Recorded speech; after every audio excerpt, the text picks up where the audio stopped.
Parents have read it. At what point did you realize you raised a monster? Ex-teacher here. My own kids are far from monsters, but I've met some. When I taught preschool/kindergarten, there was a kid who was banned from YMCA camps for his behavior, and they had never banned someone before.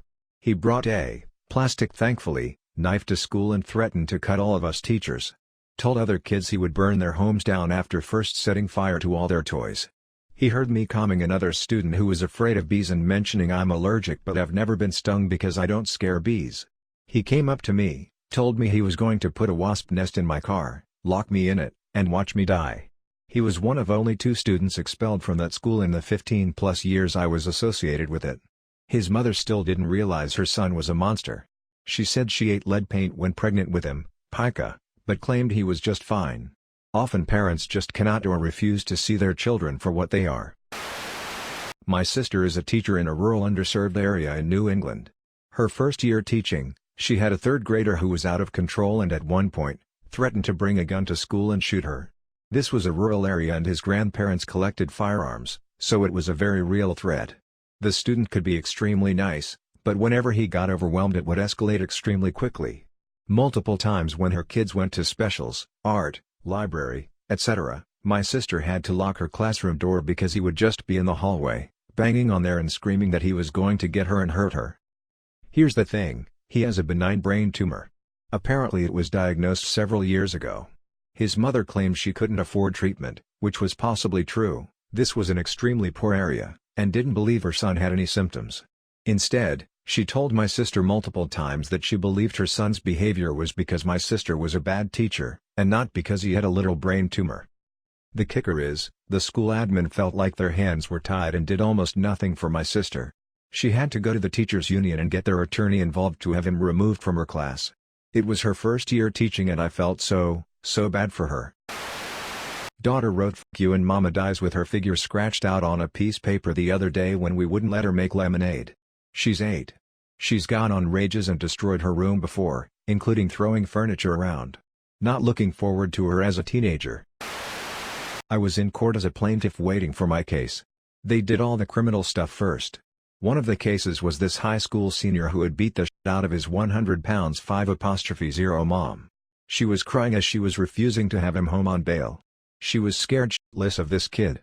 This was an upper middle class family and the kid looked like he was on his way to a good college. She kept saying he did it every time he didn't get what he wanted. Judge sent him to Monmouth County Jail, not a nice place for an 18-year-old skinny nibbish. Not my kid but niece. Went to the fridge, took a glass of OJ, and dumped a massive amount of ketchup in it before proceeding to drink it. I couldn't sleep that night.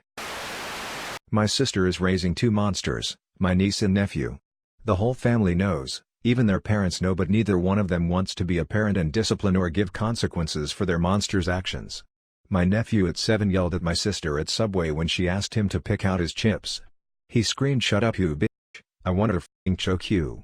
Then proceeded to kick the customer nearest him in the back of the leg. My sister just laughed it off with a defeated, embarrassed look on her face. At my daughter's 3rd birthday party, my niece, 8 at the time, realized she was wearing the jeans she doesn't like, screamed over the birthday song and her parents told them to fix it immediately. Well, they couldn't, they had no change of clothes. She flipped out, grabbed the birthday cake and threw it on the ground, then ripped her pants off, threw a present on the ground and stomped all over it. No apology. No consequences. My sister offered to pay to replace the gift. I told her I'd rather she pay to send her kids to therapy. She called me a c*** and said I didn't love my niece and nephew. They're in their teens now and still throw fits if you don't do what they want or let them win, etc. When my brother had his son, Monster nephew started beating him up around 3. Monster was 9. Monster gave the little boy a black eye. Only time he got his ass kicked, and after that it stopped. And the only people my monster niece and nephew are genuinely scared of and behave around are my African-American sister-in-law and my Mexican brother-in-law. They've never done anything to them, they're just not white. Anyway, we have secret family get-togethers without inviting them because they always ruin them. We honestly don't like living like this, but we also don't like spending X amount of hours listening to them whine, bitch, scream, and demand things while breaking and destroying our property, and you can't say anything to them and their parents won't say anything. It's upsetting. I dread their future. When she looked me dead in the eyes and poured out her cup of orange juice on the ground. It's age-appropriate boundary exploration, but still monstrous. Hello, this is the story of my son Felix. I am from Sweden, so I am sorry if my English is bad. Felix is 6 years old and Julia is 4 years old in this story. I can start with an incident that made me wonder how I raised my son. So me, Felix and his younger sister Julia were on a camping trip through the north of Sweden when my son, from nowhere, just starts to scream, "I will kill you, Julia," and after he starts to pray to God.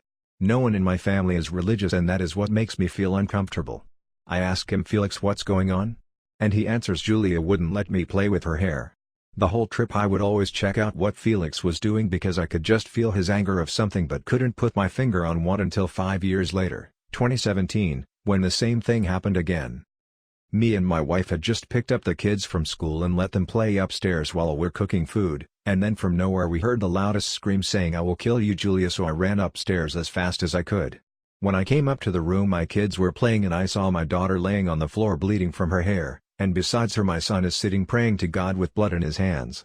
I was so confused. My son had pulled so hard in his sibling's hair that she had lost hair and started bleeding.